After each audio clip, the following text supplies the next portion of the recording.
านซ้ายบ้านขวาบ้านหน้าบ้านในเสียงที่ท่านได้ยินได้ฟังอยู่ในขณะนี้เป็นเสียงประชาสัมพันธ์ของคณะสงฆ์ตำบลแม่แรงเพิ่มครับจะสุดแสงสุดกินละหาวเนี่ยเนาะ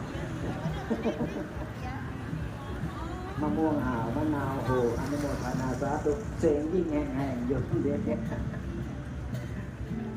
เสียงนี้ประชาสัมพันธ์ที่ท่านได้ยินได้ฟังอยู่ในขณะนี้เป็นเสียงประชาสัมพันธ์ของคณะสงฆ์ตำบลแม่แรงพร้อมกับขบวนธรรมยาตาเทศสันติ